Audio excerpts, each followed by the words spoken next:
and zoom back in for Texas Tech at Utah. Very interesting scoreline as it ended up being 34-10. But before the fourth quarter even started, it was only 10-3. Yes, Texas Tech did the reverse thing of what they usually do and scored super late. This is the fastest scoring offense in the country. They are number one. I'm not too sure what they are at it now after this game, because they only had 7 points in the first quarter, 3 in the second.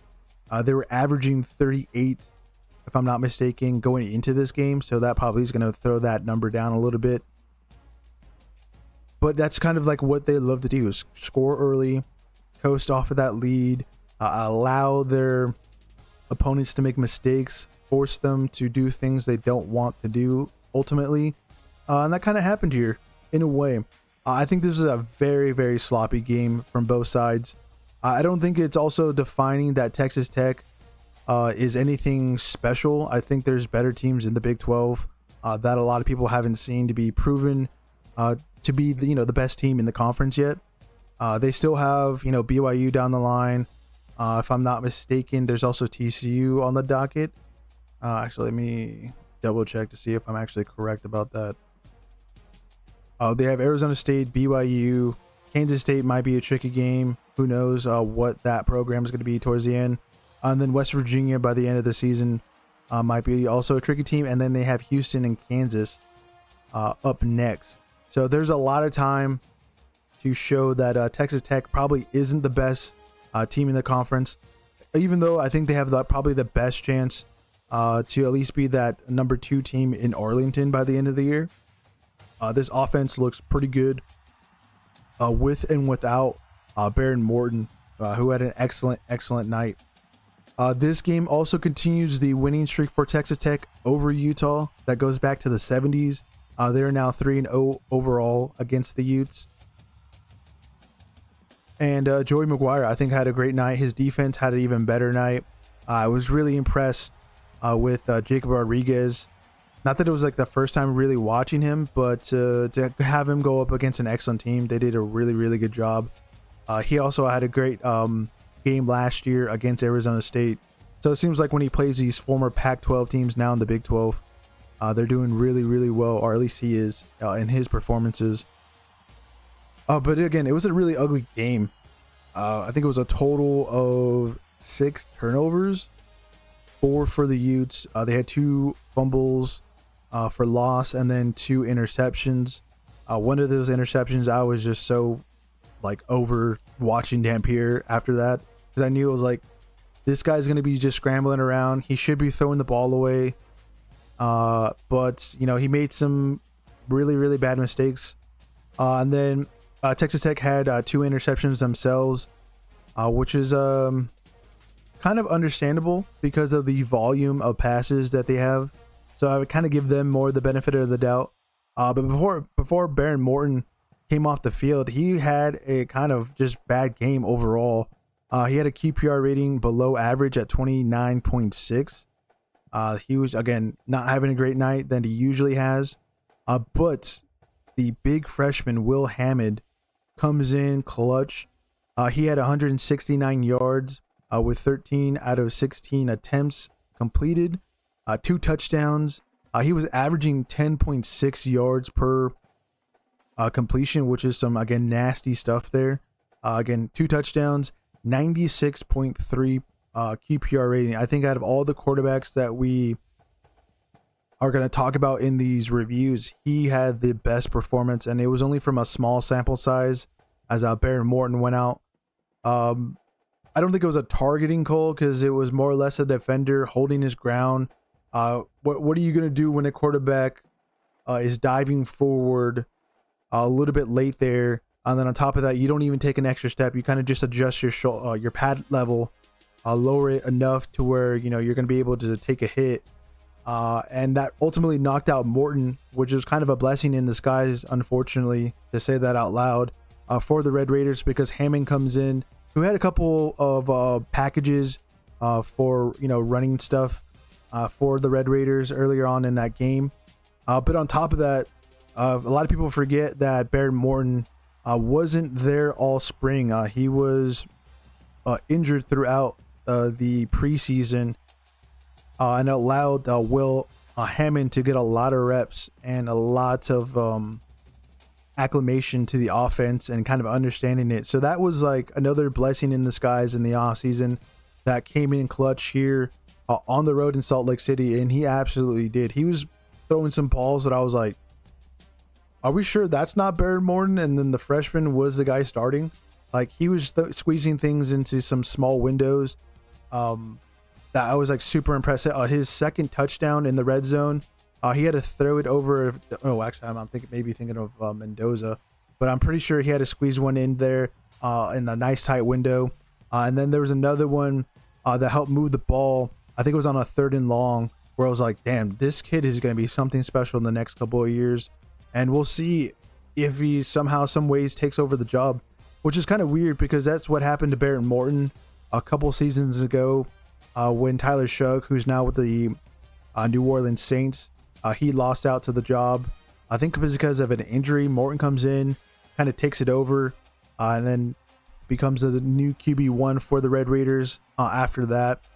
But then we might see the same thing here where one quarterback cannibalizes the other in terms of the starting job. One interesting stat that I saw from this game was the just lack of running from the Utes. Even though they didn't run it as much as I thought they would have or should have, they had 31 carries, only averaged 3.3 yards per carry for only 101 yards. This was the, I think, number one. What did I have them in my notes? They were number 4 in the country with 298.5 yards per game, and they were held to 101. That was just not going well for them. Dampier kind of, unfortunately, again, made some bad mistakes.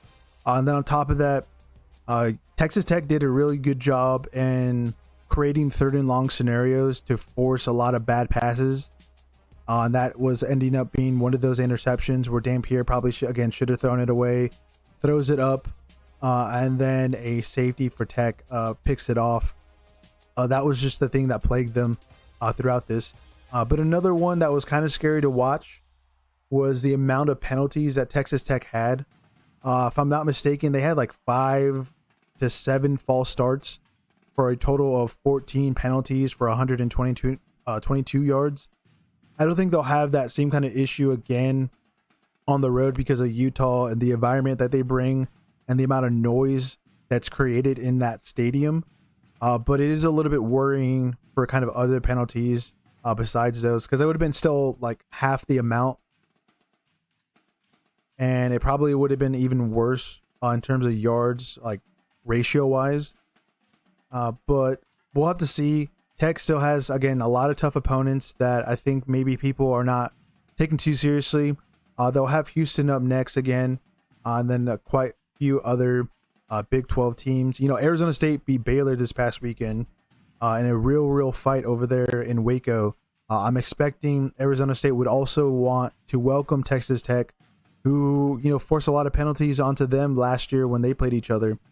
Even though, again, I'm talking about 2 different teams. I should be talking about obviously this one. But again, the defense played really well. We'll see how it kind of turns out. As I think the run defense really carried the Red Raiders to victory here in allowing a lot of mistakes again from the transfer quarterback, Dampier. And then the turnovers. There was a weird sequence of possessions. It was like turnover.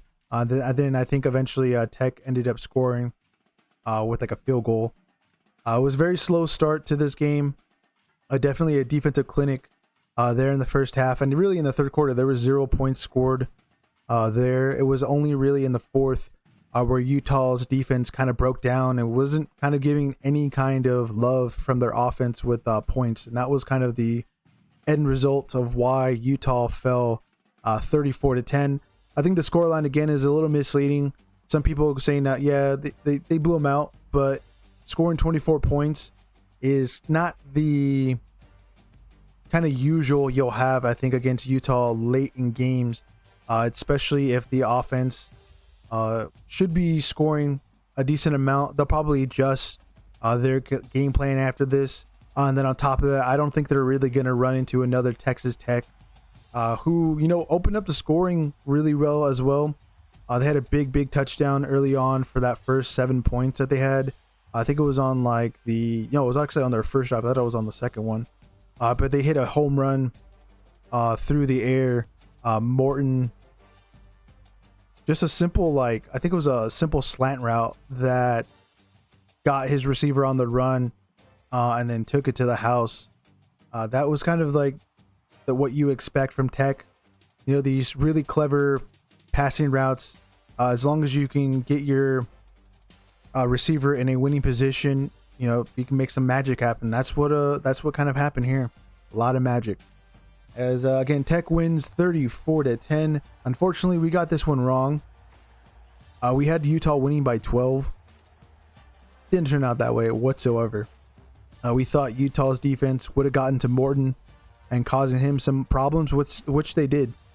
They absolutely did with the stat line that he had in this game. He had a lot of trouble after that touchdown in distributing the ball, but it looked like Hammond, who had a lot of balls to squeezing in there into some tight windows to allow his team to not only take the lead, but absolutely outclass the Utes there in the fourth quarter alone. And we zoom out and our